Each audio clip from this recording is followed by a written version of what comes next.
وَإِن تُحْسِنُوا وَتَتَّقُوا فَإِنَّ اللَّهَ كَانَ بِمَا تَعْمَلُونَ خَبِيرًا وَلَن تَسْتَطِيعُوا أَن تَعْدِلُوا بَيْنَ النِّسَاءِ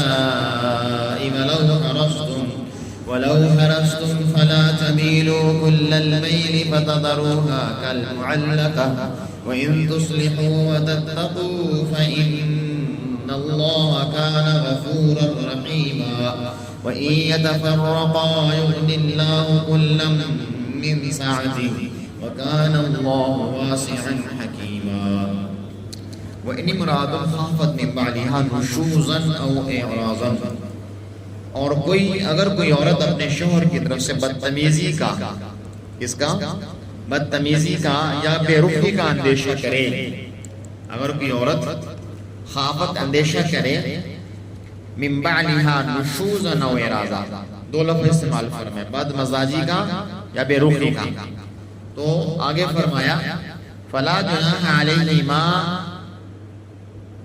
تو دونوں پر کچھ گناہ نہیں ہے۔ کس چیز میں کچھ گناہ نہیں ہے؟ کہ یصلحا بینہما صلحا، کسی خاص طریقے پر صلح کر لیں۔ با محاورہ درجمہ پھر دیکھ لیجئے۔ اور اگر کوئی عورت اپنے شوہر کی طرف سے بد مزاجی کا یا بے رخی کا اندیشہ کرے تو دونوں پر کچھ گناہ نہیں کہ آپس میں کسی خاص طریقے پر صلح کر لیں۔ والصلح خیر، اور صلح اچھی چیز ہے۔ اللہ پاک کا فرما رہے صلح اچھی چیز ہے، لڑائی جھگڑا اچھا نہیں ہے، ناراضگی اچھی نہیں ہے، قطع تعلقی اور قطع رحمی اچھی بات نہیں ہے، خاص طور پہ میاں بیوی میں۔ تو فرمایا والصلح خیر، صلح کیا ہے؟ اچھی چیز ہے۔ وَأُحْضِرَتِ الْأَنفُسُ الشُّحَّ، اور انسانوں کے نفسوں میں کنجوسی حاضر کر دی گئی ہے، انسانوں کے نفسوں میں کنجوسی حاضر کر دی گئی ہے۔ وَإِن تُحْسِنُوا، اور اگر تم اچھا برتاؤ رکھو، وَإِن تُحْسِنُوا، اگر تم اچھا برتاؤ رکھو، وَتَتَّقُوا، اور پرہیزگاری اختیار کرو، فَإِنَّ اللَّهَ كَانَ بِمَا تَعْمَلُونَ خَبِيرًا، تو بلا شبہ اللہ تعالی ان کاموں سے باخبر ہے جو تم کرتے ہو۔ وَلَن تَسْتَطِيعُوا أَن تَعْدِلُوا بَيْنَ النِّسَاءِ، اگر تم ہرگز اس بات پر قادر نہیں ہو، اگر تم ہرگز اس بات پر لن تستطيعوا قادر نہیں ہو، ان تعدلوا، کہ تم عدل قائم کرو، بین النساء، عورتوں کے درمیان، اگر تم ہرگز اس بات پر قادر نہیں ہو کہ عورتوں کے درمیان عدل قائم رکھو، ولو حرصتم، اگرچہ تم حرص کرو، فلا تمیلوا کل المیل، لہذا تم بالکل ہی نہ ڈھل جاؤ، بالکل ہی نہ ڈھل جاؤ، فتذروها کالمعلقہ، جس کی وجہ سے ایک عورت کو ادھر سے ہی لٹکی ہوئی چھوڑ دو، ایک عورت کو ادھر ہی میں لٹکی ہوئی چھوڑ دو۔ وَإِن تُصْلِحُوا، اگر تم صلح کرو، اور وَتَتَّقُوا، اور پرہیزگاری اختیار کرو، اگر تم اصلاح کرو اور پرہیزگاری اختیار کرو، وَإِنَّ اللَّهَ كَانَ غَفُورًا رَحِيمًا، تو بے شک اللہ تعالیٰ غفور الرحیم ہے۔ وَإِن يَتَفَرَّقَا، اگر دونوں جدا ہو جائیں، یغنِ اللہ، تو بے نیاز کر دے گا اللہ، کُلًّا مِّن سَعَتِهِ، ہر ایک کو اپنی عطا کی ہوئی وسعت کے ذریعے، اگر دونوں جدا ہو جائیں تو اللہ ہر ایک کو اپنی عطا کی ہوئی وسعت کے ذریعے سے بے نیاز کر دے گا۔ وَكَانَ اللَّهُ وَاسِعًا حَكِيمًا، اللہ تعالیٰ وسعت والا، حکمت والا ہے۔ تو یہ تھا ترجمہ۔ اب ہم اس سبق کے اندر انشاءاللہ کچھ تفسیر سنیں گے، کچھ مسائل بھی سیکھنے کی کوشش کریں گے انشاءاللہ۔ سجدنا، بلکہ سجدہ حضرت ام المومنین عائشہ رضی اللہ تعالیٰ عنہ وہ بیان فرماتی ہیں، اور یہ روایت جو ہے سنن ابی داؤد شریف میں موجود ہے، وہ فرماتی ہیں کہ سیدہ سودا رضی اللہ عنہ کو ڈر ہوا کہ کہیں رسول اللہ صلی اللہ علیہ وسلم مجھ سے جدائی اختیار نہ فرما لیں۔ تو یہ اس وقت کی بات ہے جب وہ بوڑھی ہو گئی تھی، حضرت سودا رضی اللہ تعالیٰ عنہ آپ صلی اللہ علیہ وسلم کی زوجہ مطہرہ ہیں، بوڑھی ہو گئی تھی، تو ان کو یہ ڈر محسوس ہوا کہ نبی کریم صلی اللہ علیہ وسلم کہیں مجھے اپنے حرم سے جو ہے نا وہ جدا نہ کر دیں، اور اپنے زوجیت سے جو مجھے یہ نعمت عظمیٰ ملی ہوئی ہے تو مجھے کوئی ایسا نہ ہو کہ اس سے جو ہے نا وہ جدا کر دیں۔ تو انہوں نے آپ علیہ السلام سے عرض کیا کہ یا رسول اللہ صلی اللہ علیہ وسلم، میں اپنی باری کا جو دن ہے وہ میاں عائشہ رضی اللہ تعالیٰ عنہ کو دیتی ہوں، جو کہ میاں عائشہ رضی اللہ تعالیٰ عنہ آپ صلی اللہ علیہ وسلم کی محبوبہ بیوی تھی، آپ سب سے زیادہ پیار اور محبت میاں عائشہ رضی اللہ عنہ سے فرمایا کرتے تھے۔ تو اس پر یہ آیت نازل ہوئی وَإِنِ امْرَأَةٌ خَافَتْ، جو ابھی آپ نے آج تلاوت کی ہے اور اس کا ترجمہ آپ نے ابھی سیکھا ہے۔ اسی طریقے سے حضرت ام المؤمنین امی عائشہ رضی اللہ عنہ نے بیان فرمایا کہ وَصُلْحُ خیر ایسے شخص کے بارے میں نازل ہوئی جس کی ایک بیوی تھی جس سے کئی بچے پیدا ہو چکے تھے، اور اس مرد کی خواہش یہ ہوئی کہ اس کو چھوڑ کر دوسری کسی عورت سے نکاح کر لیں، لہذا اس عورت نے اس سے یہ صلح کر لی اور اسی کے نکاح میں رہے اور راتوں کی تقسیم اس میں شامل نہ کیا جائے۔ تو نکاح بھی انسان کی ایک بہت بڑی ضرورت ہے، مردوں کو بھی اس کی ضرورت ہے اور عورتوں کو بھی اس کی ضرورت ہے۔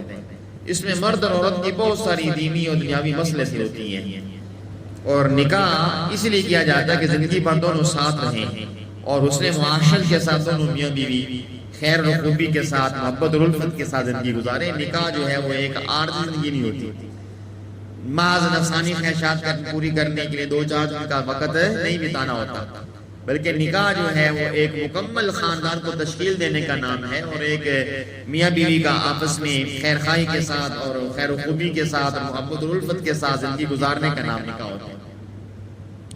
لیکن کبھی بعض امور ایسے پیش آ جاتے ہیں کہ کچھ ناگواریاں پیدا ہو جاتی ہیں، کچھ ناگواری کی صورتیں پیدا ہو جاتی ہیں، بعض مرتبہ نکاح کا نبھا مشکل ہو جاتا ہے۔ اس لیے شریعت مطہرہ نے اس کے لیے ایک دروازہ کھولا ہے جس دروازے کا نام طلاق ہے، اور اسی طریقے سے ایک دوسرا دروازہ ہے جس کا نام خلع ہے۔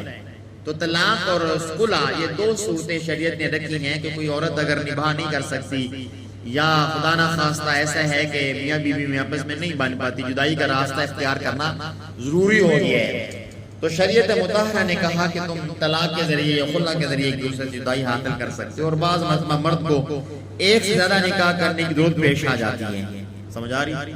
بعض لوگ ایک ہی عورت پہ اتفاق کر لیتے ہیں، اور بعض لوگوں کو ایک سے زیادہ 2 3 4 جہاں 4 تک اجازت ہے، آخری حد ہے، تو مردوں کو ضرورت پیش آ جاتی ہے۔ امت کی اجتماعی ضرورت سے بھی زیادہ نکاح کرنے کی ضرورت پڑ جاتی ہے، کیونکہ بس اوقات جہاد کے مواقع میں مجاہدین شہید ہو جاتے ہیں، ان کی بیواؤں اور بچوں کو سنبھالنے اور اس کا بہترین جو ذریعہ ہے وہ یہی ہے نکاح، کہ بیواؤں سے مسلمان نکاح کر لیں۔ جب ایک سے زیادہ نکاح کر لیا تو اب اس میں تمام بیویوں کے ساتھ عدل بھی قائم کرنا پڑے گا، 2 بیویاں ہیں، 3 ہیں، 4 ہیں، اب عدل بھی کرنا پڑے گا، ان کے اخراجات، خوراک اور پوشاک یہ سب بھی ان کو دینے پڑیں گے، اور یہ بھی ضروری ہے کہ ہر بیوی کے پاس راتوں کا قیام کرنے میں برابری بھی کریں، یعنی جتنی راتیں ایک کے پاس دوسری کے پاس بھی اسی کی طرح راتیں گزاریں، تو یہ عدل ہے جو انسان کے اختیار میں ہے۔ تو اب جو چیز اختیار میں نہیں ہے شریعت اس کا مکلف بھی نہیں، کیا ہے؟ مثلا ایک بیوی کی طرف ملان زیادہ ہے، دوسرا تھوڑا ہے، اب یہ قدرتی عمل ہے، اس کے بس میں نہیں ہے، تو یہ اس پہ مواخذہ نہیں ہے۔ اس طریقے سے ایک بیوی کی محبت دل میں زیادہ آ جاتی ہے، دوسری کی کم ہے، تو یہ بھی عدل کے خلاف نہیں ہے۔ البتہ رات گزارنا اور ان کو باقی دیگر جو ضروریات ہیں وہ ان کو ادا کرنا یہ بہت ضروری ہوتا ہے۔ تو اس طریقے سے رسول اللہ صلی اللہ علیہ وسلم جو ہیں اپنی بیوی میں عدل فرماتے تھے، انصاف کے ساتھ راتیں بھی تقسیم فرماتے۔ بعض بیویوں کی طرف قلبی رجحان زیادہ آتا ہے، اس لیے اللہ تعالیٰ کی بارگاہ میں جو ہے وہ عرض کیا کہ اللہ یہ میری تقسیم ہے جو میرے اختیار میں ہے، سو آپ اس میں مجھے ملامت نہ فرمائیں، جو چیز میرے اختیار میں نہیں ہے اس میں آپ مجھے ملامت نہ فرمائیں۔ تو شریعت نے کہا کہ جو چیز آپ کے اختیار میں نہیں ہے اس کے اوپر آپ کا مواخذہ بھی نہیں ہے، ٹھیک ہے؟ تو اب آپ نے 4 باتیں سیکھنی ہیں۔ سب سے پہلی بات یہ سیکھنی ہے کہ اگر میاں بیوی میں کوئی انبن ہو جاتی ہے تو اب اللہ کا حکم یہ ہے اور اللہ رب العزت سے تعلیم یہ ہے کہ آپس میں مفاہمت اختیار کر لیجئے، صلح اختیار کر لیجئے۔ طلاق اچھی چیز نہیں ہے، سب سے پہلی بات کیا سیکھی ہم نے کہ طلاق اچھی چیز نہیں ہے۔ طلاق اللہ تعالیٰ کے ہاں بہت ناپسندیدہ عمل ہے۔ اللہ تعالیٰ جن اعمال سے نفرت فرماتے ہیں، جن سے اللہ کو بغض ہے، ان میں ایک بلا وجہ طلاق ہے۔ اس لیے حدیث مبارکہ میں طلاق کا مطالبہ کرنے والی عورت پہ لعنت آئی ہے، جو بلا وجہ طلاق کا مطالبہ کرے، بلا وجہ خلع لے، اس عورت پہ کیا آئی ہے؟ لعنت آئی ہے۔ ہاں، خاوند حقوق زوجیت ادا نہیں کرتا، یا خاوند جو ہے وہ نہ نفقے کا خرچ اخراجات کا انتظام نہیں کرتا، یا پھر ظالم اتنے کو مارتا ہے، زیادتی کرتا ہے، اور ظلم کرتا ہے تو اس وقت شریعت نے اجازت دی ہے کہ ابھی اس صورت میں تم خلا لے سکتی ہو یا طلاق لے سکتی ہو، اب تمہیں مواخذہ تمہارا اس پہ نہیں ہوگا. یا پھر یہ ہے کہ اگر صورت ایسی بن جاتی ہے مثلا وہ آدمی شراب پینا شروع کر دیتا ہے نعوذ باللہ، یا پھر داڑھی منڈوا دیتا ہے، فاسق بن جاتا ہے، شرعام گناہ کبیرہ کرتا ہے، تو ایسے مرد سے بھی عورت طلاق لے سکتی ہے. اور اس طریقے سے مرد کو بھی یہ اختیار ہے کہ ایسی عورت جو بے پردہ ہو، بے نمازی ہو یا ناشیزہ ہو، اپنے خاوند کی نافرمانی کرنے والی ہو، تو اس کو وہ طلاق دے سکتا ہے. لیکن پہلے سمجھانے سے، صلح سے کام چلانا چاہیے. ٹھیک ہے، آپس میں مفاہمت اختیار کرنی چاہیے. صلح کے بارے میں اللہ فرماتے ہیں صلح اچھی چیز ہے، طلاق اچھی چیز نہیں ہے. لیکن اگر مجبوری ہو، طلاق لینے کا راستہ تمہارے پاس ہے، تم طلاق لینے کا معاملہ جو شریعت تمہیں سمجھا اس طریقے سے تم طلاق لے دے سکتے ہو. لیکن اس کا بھی طریقہ بتایا کہ ایک طلاق لی جائے اور ایک ہی لی جائے. مرد جو ہے، عورت مجبور کرتی ہے تو ایک پہ، اور مرد جو ہے وہ بھی طلاق دینے کی نوبت آ جائے ایک پہ ہو سکتا ہے، صلح ہو جائے بیچ میں.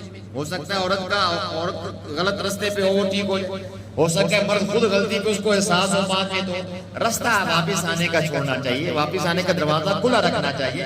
سارے دروازے بند نہیں کر دینے چاہیے کہ کہیں ایسا ہو کہ پلٹنا پڑے تو انسان پلٹ نہ سکے، کہ جیسے انسان جو ہے وہ 3 طلاقیں دے دے تو پلٹنے کو اس کے پاس راستہ نہیں ہے. تو اس لیے اللہ پاک نے ہمیں یہ بات سمجھائی ہے کہ میاں بیوی آپس میں صلح کر لیں، یہ بہت اچھی چیز ہے. ایک چیز. دوسری چیز، اللہ تعالیٰ نے مردوں کو 4 شادیوں کی اجازت دی ہے، لیکن کس وقت جب وہ انصاف کر سکتے ہیں، عدل قائم کر سکتے ہیں. اس کے بارے میں نے آپ کو پہلے بتا دیا کہ وہ عدل کا مطلب کیا ہے، انصاف کا مطلب کیا ہے. تو اب یہ بات بھی سیکھنے والی ہے. ہمارے معاشرے میں دوسری تیسری چوتھی شادی کو نامناسب سمجھا جاتا ہے، اس کو برا سمجھا جاتا ہے، جبکہ صریح شریعت مطہرہ کی خلاف ورزی ہے. جو انصاف کر سکتا ہے، خرچے اخراجات برداشت کر سکتا ہے، اس کو چاہیے کہ وہ دوسری تیسری چوتھی شادی کرے. اور اس میں بہت ساری حکمت ہے. اس میں یہ بھی حکمت ہے کہ اجتماعی امت میں فائدہ ہوتا ہے. جتنی مرد زیادہ شادی کرے گا، بچے اور اولاد زیادہ ہوگی. اور شریعت مطہرہ میں یہ پسندیدہ بات ہے، آپ اسلام نے یہ بات سمجھائی ہوئی ہے کہ اس عورت سے نکاح کرنا چاہیے جو بچے زیادہ چلنے والی ہے. ایک تو محبت کرنے والی ہو تاکہ تمہارا گھر آباد رہے، آپس میں کھٹ مٹ نہ ہو. محبت نہیں ہوگی تو ظاہر بات ہے میاں بیوی ظاہری طور پر تو ہوں گے، لیکن اندر خانے میں کیا ہوں گے، میاں بیوی نہیں ہوں گے. ہر وقت کی جو ہے نا گھر میں رنجش چلتی رہے گی، سرد جنگ چلتی رہے گی، جیسے کہ عمومی معاشرے میں ہے. اور اگر محبت ہوتی ہے میاں بیوی میں تو پھر معاملہ بڑا آسانی سے چلتا رہتا ہے، ایک دوسرے کا خیال کیا جاتا ہے. اور دوسرا یہ کہ زیادہ بچے جننے والی ہوں، صحت مند عورت ہو جس سے بچے زیادہ لیے جا سکیں. بچے 2 ہی اچھے نہیں، بلکہ بچے جتنے زیادہ ہوں اتنے ہی اچھے. یہ جو منصوبہ بندی ہے جائز نہیں ہے. منصوبہ بندی جو ہے نا وہ کرنا یہ کافروں کا طریقہ، ہمارا نہیں ہے. منصوبہ بندی اس وقت جائز ہوتی ہے جب بچے جو ہے نا ان کی تربیت نہیں ہو پائے گی، گمراہ ہو جائیں گے، فاسق ہو جائیں گے. پہلے اگلے کی کر لو، پھر اس کے بعد ایک اور بچہ لے لیں گے جس کی تربیت کرنے. تو اس طریقے سے تو ٹھیک ہے، لیکن ایسی منصوبہ بندی جو مستقل ہو جائے، مستقل رحم کٹوا کے پھینکوا دیا جائے، تو یہ جائز نہیں ہے، اجازت نہیں دی. اور دوسری اس وقت اجازت عورت اتنی لاغر ہے، کمزور ہے، بیمار ہے کہ اگر اور بچہ پیدا کرے گی تو مر جائے گی یا بہت زیادہ بیمار ہو جائے گی، تو پھر کوئی ایسی صورت اختیار کی جا سکتی. لیکن پھر بھی آپ رحم کٹوا کے باہر نہیں نکلوا سکتی عورتیں. اس لیے یہ بات سمجھ لیجئے کہ شریعت مطہرہ نے جو ہمیں حکم بتایا سیکھا، اس میں بہت سارے فائدے ہیں. تو متعدد نکاح کرنے کے فائدے یہ ہیں کہ جو عورتیں بیوہ ہو جاتی ہیں، طلاق یافتہ ہو جاتی ہیں، یا پھر کسی وجہ سے ان کا گھر نہیں بن پاتا، وہ خلا لے لیتی ہیں، تو ان کے لیے راستہ کھلا رہے گا. اگر ہم یہ راستہ بند کر دیں گے تو بہت ساری، جیسے کہ اس وقت بھی آپ کے ایک محتاط اندازے کے مطابق جو لاکھوں عورتیں پاکستان میں ایسی ہیں جو شادی کے انتظار میں بیٹھی بوڑھی ہو رہی ہیں اور پریشان ہیں، لاکھوں عورتیں. تو بجائے ایسے کہ عورتیں فارغ بیٹھی رہیں اور وہ اپنے گھر پر بات کر بیٹھیں، ان کو چاہیے کہ دوسری بیوی بن جائیں، تیسری بیوی بن جائیں، چوتھی بیوی بن جائیں.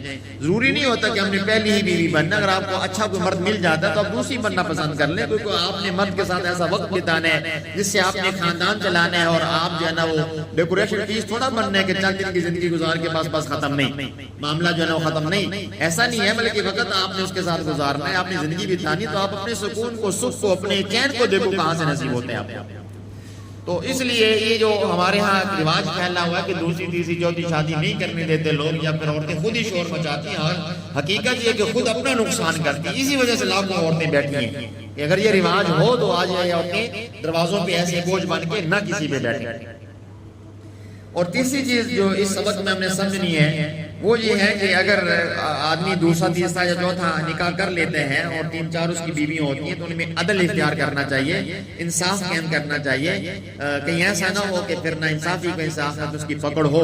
تو شریعت نے صرف یہ نہیں ہے کہ جیسے بعض عورتوں کی مرچیں لگ جاتی ہیں کہ جی دوسری تیسری شادی کیوں کر رہا ہے آدمی، تو بھائی ساتھ شریعت نے یہ بھی تو بتایا اگر انصاف نہیں کرے گا تو جہنم کا منہ دیکھنا پڑے گا۔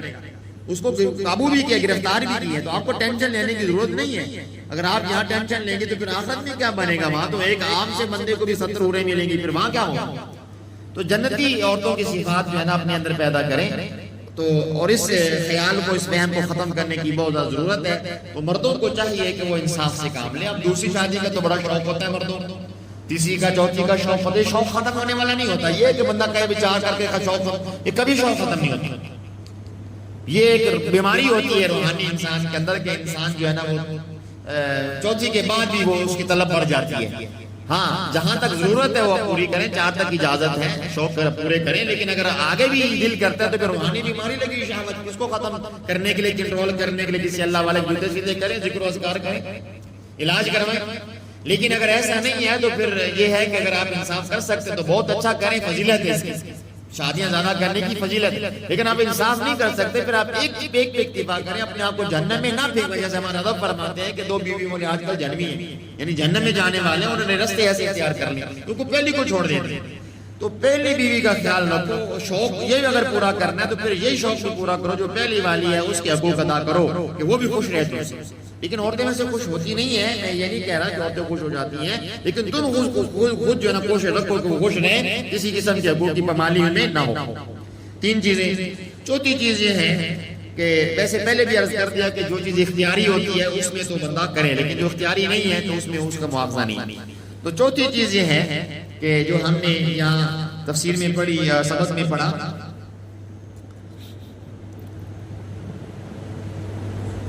کہ اگر کسی قسم کی انبن ہو جاتی ہے، نباہ کرنا مشکل ہو جاتا ہے، تو پھر عورتوں کو خواہ طلاق نہ دے کر پریشان نہیں کرنا چاہیے، لٹکا کے نہیں رکھنا چاہیے خواتین کو۔ جیسے بعض مردوں کی عادت ہوتی ہے کہ نہ تو نہ نفقہ دیتے ہیں نہ خرچہ دیتے ہیں۔ پچھلے دنوں میں مجھے خاتون نے میسج کیا، میں آپ سے مشورہ کرنا چاہتی ہوں، میں نے کہا جی بولیں۔ تو اس نے مجھے بتایا کہ اتنے سال ہو گئے میرا خامن جو ہے میرے حقوق ادا نہیں کرتا، میں اس کے گھر میں ایک زندہ لاش ہوں، بس کھا پی رہی ہوں، صبح شام کھانا مل جاتا ہے، گھر ملا ہوا ہے مجھے، لیکن کچھ اور بھی میرے حقوق ہوتے ہیں، تو مجھے اب کیا راستہ اختیار کرنا چاہیے؟ اب دیکھیں اللہ تعالیٰ نے ہر انسان کو کچھ نہ کچھ خواہشات دی ہیں، ان کی تکمیل کے لیے اللہ تعالیٰ نے اسباب بھی عطا فرمائے۔ جہاں نکاح سے خاندان بنتا ہے تو وہاں ایک فائدہ یہ بھی ہوتا ہے کہ انسان کا ایمان بھی بچتا ہے۔ توجہ سے بھائی، انسان کا ایمان بھی بچتا ہے، اپنی جائز طریقے سے خواہشات بندہ پوری کر لیتا ہے۔ یہ جائز طریقے سے خواہشات پوری نہیں ہوں گی تو جیسے بھوک لگنے پہ کھانا نہ ملے بندہ چوری کر لیتا ہے، اسی طریقے سے جو ہے نا وہ انسان جب اس کی بھوک، یہ پیاس جو اس کی ضرورت ہے وہ پوری نہیں ہوتی تو پھر انسان کیا کرتے ہیں؟ ادھر ادھر منہ مارتا ہے۔ اور جیسے کہ حدیث شریف میں آتا ہے کہ ایسے لوگوں کو سخت سزا ملے گی ان کے گھر میں بیویاں بھی پھر بھی ادھر ادھر منہ مارتے۔ تو بہرحال اگر ایسی صورتحال ہو تو چاہیے اگر آپ حقوق ادا نہیں کر پا رہے تو پھر آپ کو چاہیے کہ آپ اس کو چھوڑ دیں اور اچھے طریقے سے آپ اس کی جدائی اختیار کریں۔ تو وہ عورت جو ہے کسی اور خامن سے نکاح کر لے، کسی اور بندے سے نکاح کر لے، وہ اپنے حقوق کا جو اس کو مطالبہ وہ تو پورے کر سکتے۔ اور تمہاری ایسی کمیونٹی ہے کہ تمہیں پرواہ نہیں ہے، تم خود تو منہ مارو اور اس کی تمہیں پرواہ نہیں ہے، ایسے نہیں کرنا چاہیے۔ شریعت نے اس کو بہت ناپسندیدہ شمار کیا ہے۔ تو اس خاتون نے کہا کتنے سال ہو گئے، تو میں نے پھر اس کو سمجھایا کہ مسئلہ یہ ہے کہ اگر آپ صبر شکر سے زندگی گزار سکتے تو بہت اچھی بات ہے، گھر آپ کو مل رہا ہے، آپ کو کھانا مل رہا ہے، رہا آپ کے حقوق زوجیت کا معاملہ تو وہ آپ اس طرح کریں کہ کسی اچھے انداز سے اسے بات کریں اور اپنے حقوق کا مطالبہ کریں۔ اور اگر پھر بھی آپ کا کام نہیں بنتا اور آپ جو ہے نا مجبور ہیں اور آپ کو یہ یقین ہے کہ میں گناہ میں مبتلا ہو جاؤں گی تو پھر آپ کو شریعت اجازت دے گی کہ آپ جو ہے نا کسی اچھے انداز سے اسے خلا کا مطالبہ کریں۔ تو انبن ہو جاتی ہے، نباہ ہونا مشکل ہو جاتا ہے، لیکن خواہ مخواہ پریشان کرنا، اس طریقے سے بعض عورتوں والے لوگوں پہ کیس کر دیتے ہیں، عدالت میں کیس کا لٹکا رکھتے ہیں، خوب پیسہ بٹورتے ہیں۔ اور بعض اگر ایسا ہوتا ہے کہ مرد جو ہے نا عورتوں کو بڑا پریشان کرتے ہیں کہ عورتیں جو ہے نا وہ بے بس ہو جاتی ہیں، مجبور ہو جاتی ہیں، لاچار ہو جاتی ہیں، اور بعض عورتیں تو اللہ نہ کرے بھاگ جاتی ہیں بیچاری۔ تو وہ اپنے اور اپنے خاندان کی عزت ساری تباہ و برباد کر دیتی ہیں. تو ایسا نہیں کرنا چاہیے. اگر کسی ایسی مجبوری کی وجہ سے نباہ نہیں ہو پا رہا تو کوئی بات نہیں ہے, اور رسول خلا کا لے سکتی ہے, مرد طلاق دے سکتا ہے. تو خواہ عورتوں کو لٹکا کے رکھنا, اپنے گھر میں ان کو رکھنا, آگے نکاح نہ کرنے دینا, خود بھی حقوق ادا نہ کرنا, یہ اللہ تعالیٰ کا بہت ہی برا رستہ ہے, اور اس رستے سے واپس پلٹنا چاہیے, توبہ کرنی چاہیے, اور صحیح ڈگر پہ صحیح رینج پہ زندگی گزارنے کی کوشش کرنی چاہیے. آگے ہم نے یہ بات پڑھی کہ ایک تو یہ کہ صلح اچھی چیز ہے, اور دوسری ہم نے پڑھی کہ جو ہے انسانوں کے نفس میں کنجوسی حاضر کر دی گئی, اور تم اچھا برتاؤ رکھو اور پرہیزگاری اختیار کرو. احضرت الانفس الشح, اس میں بتایا کہ چونکہ نفوس انسانیہ میں ایک طرح کی ہرس ہے اور خرچ نہ کرنے کے جذبات ہوتے ہیں, اس لیے صلح میں آسانی ہوگی. جب شوہر دیکھے گا کہ عورت پورا یا آدھا اپنا مالی حق چھوڑ رہی ہے, یا یہ کہ دوسری عورت کو اپنے بارے کا حق سپرد کر رہی ہے, تو اس طرح سے میری تبھی ہرس میں کچھ خلل نہیں آتا, اور عورت بھی مفت میں میرے نکاح میں رہ جاتی ہے, تو نکاح میں رکھنے پر راضی ہو جائے گا, اور عورت کو جو ہرس ہے کہ پرانے شوہر ہی کے نکاح میں رہے, اس کی ہرس بھی پوری ہو جائے گی. تو اس طرح سے صلح آسان ہوگی. اگر بچے ہیں تو کسی فریق کو بچوں سے جدا ہونا بھی نہ پڑے گا, مل جل کر سب خوشگوار زندگی گزرے گی. تو اللہ نے بڑا ایک پیارا سا طریقہ بتا دیا کہ جو ہے نا وہ تم بیوی کو چاہیے کہ وہ اپنی باری کی قربانی دے دے, یا پھر یہ ہے کہ وہ عورت جو ہے پورا یا آدھا مالی جو حق ہے وہ چھوڑ دے. تو اس طریقے سے جو نا مرد جو ہے وہ اس کی خواہش پوری ہو جائے گی, اور عورت کا گھر بھی بسا رہے گا, اور بچے بھی دھکے نہیں کھائیں گے. وگرنہ ہوگا یہ کہ جب طلاق ہو جائے گی تو خامند کہے گا بچے میرے پاس ہوں, اور بیوی کہے گی بچے میرے پاس. جب تک دودھ پیتا بچہ ہے اس وقت تک بچے کا حق عورت ہی کا ہے کہ وہ بچے کا بچہ عورت ہی کے پاس رہے گا. جب بچہ سمجھدار ہو جائے, بڑا ہو جائے, اور خود کھانے پینے لگ جائے, اپنے معاملات کی سمجھ اس کو پیدا ہو جائے, اس وقت اس سے پوچھا جائے گا, مثلا 9 10 11 سال کا بچہ, تو اس سے پوچھا جائے گا کہ اپنی کے پاس جانا یا ابو کے پاس جانا. وہ جس طرح کا کہے گا تو فیصلہ اس کے بارے میں کر دیا جائے گا. خام خواہ عدالتوں میں چکر لگانا, کیس کرنا, اور اولاد کو پریشان کرنا, اور اپنے آپ کو جیسے ہمارے جانے والے ہیں کئی سالوں کا طلاق ہوئی ہے, تڑپتی ہیں بیچارے بچی کو ملنے, ایک ہی بچی تڑپتی ہیں, وہ ملنے نہیں دیتے. یہ زیادتی ہے, ایک بچی ہے, ایک باپ ہے, آپ اس کو جدا کر رہے ہیں, بہت بڑی زیادتی ہے. تصور کریں میری بیٹی ہو اور میرے سامنے ہو, اور میں اس کو مل نہ سکوں, بات نہ کر سکوں, کتنا یہ بڑا صدمہ ہوتا ہے. بھئی آپ کی نہیں بنی کوئی بات نہیں, آپ بچوں کو ملنے دیں, آپ آنے جانے دیں. بچہ آپ اس کا باپ ہے, یا بعض باپ ماں سے روک دیتے ہیں, وہ تڑپ رہی ہے, بچی تڑپ رہی ہے, بچہ تڑپ رہا ہے, ماں کو ملنا چاہتا ہے, آپ ملنے نہیں دیتے آپ اس کو. یہ بہت بڑی زیادتی ہے اور معاشرتی خرابی ہے. ہمیں اس بارے میں بھی سوچنا ہوگا, اور اس خرابی کی بھی ہمیں اصلاح کرنے کی ضرورت ہے.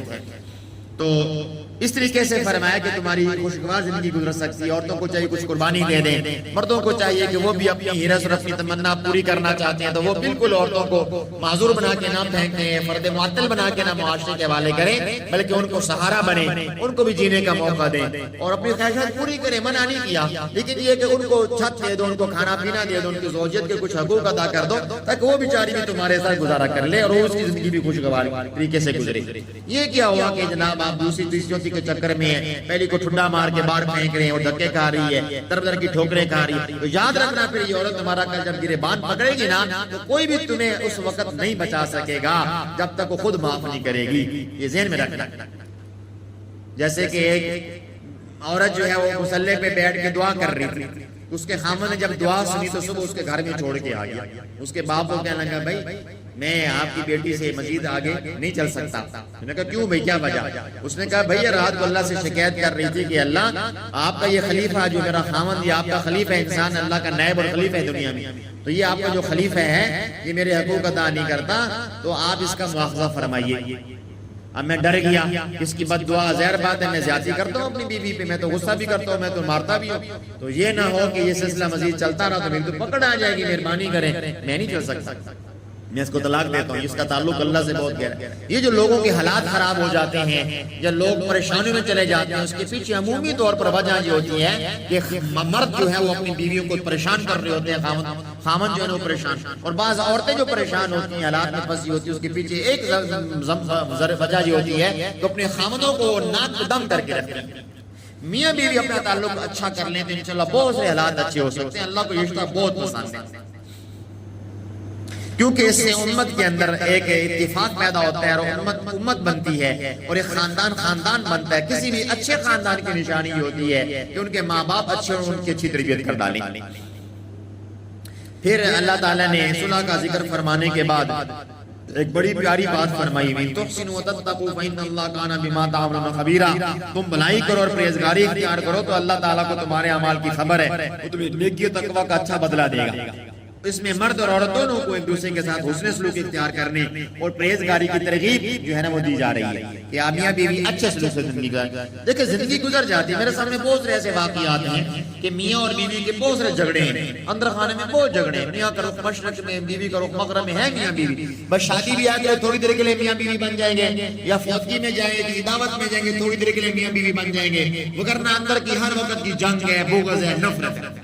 تو ہمیں قرآن کہہ رہا ہے کہ تم اچھے انداز سے, اچھے سلوک سے خوشی خوشی زندگی گزارو, اپنی زندگی کو تلخ نہ بناؤ, اپنی زندگی کو جہنم کا نمونہ نہ بناؤ.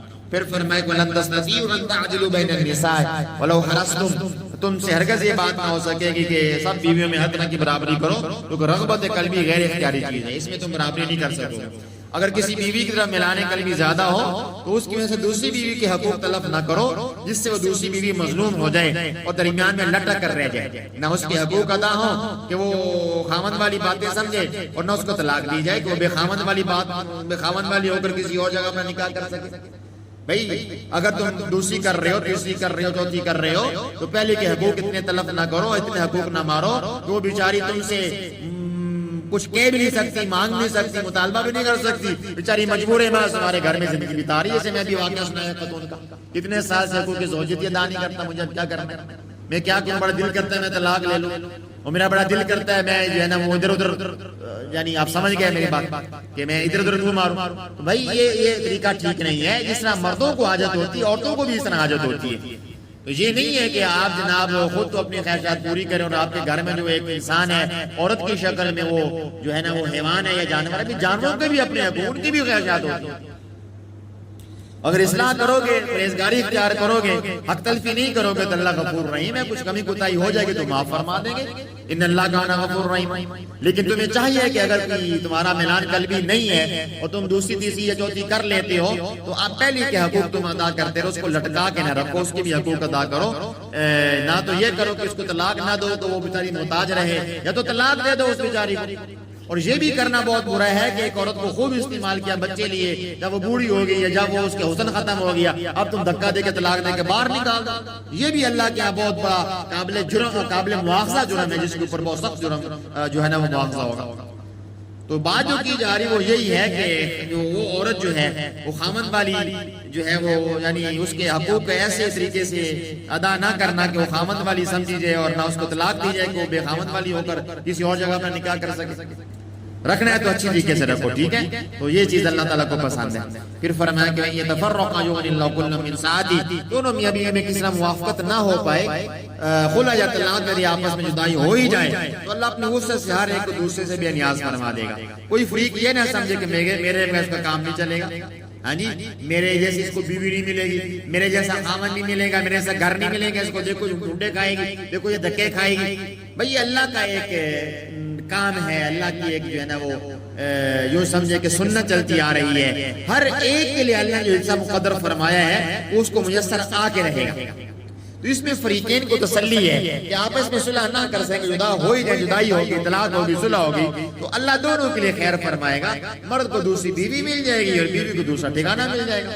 اللہ اپنی قدرت سے ہر ایک کو اپنی وسعت اور قدرت سے دونوں کا کام بنا دے گا انشاءاللہ. مایوس نہ ہو اور یہ نہ کہے کہ جناب میرے بغیر تمہارا کام نہیں چلے گا, دیکھا میرے نہ نہیں وسیعت ہے, دیکھو ترنا کی, یہ نہیں ہے, یہ انسان کی غلط فہمی ہے. سمجھ آ رہی؟ تو جو لوگ دوسری شادی کر لیتے ہیں, پہلی بیوی کے ساتھ نہ برابری کا برتاؤ کرتے ہیں, نہ طلاق دیتے ہیں, ظلم کرتے رہتے ہیں, یہ بھی کہتے ہیں کہ تو ایسے پڑی پڑی سڑتی رہے گی. تو ایسے ظالموں کو ان آیات کے اندر جو ہے نا ان مضامین پہ خصوصی توجہ دینی چاہیے, دلانی چاہیے کہ دنیا میں مظلوم اگرچہ وہ کچھ نہیں کر سکتا یا کچھ نہیں کر سکتی, تو آخرت میں انصاف ملنے والا ہے.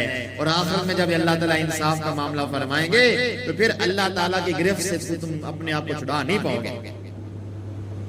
اس لیے اللہ نے پہلے ڈرا دیا وَإِنْ خِفْتُمْ أَلَّا تَعْدِلُوا فَوَاحِدَةً, کہ اگر تم اس بات کا خوف رکھتے ہو کہ تم عدل نہیں کر سکو گے تو پھر تمہارے لیے ایک ہی کافی, تم ایک پہ اتفاق کرو.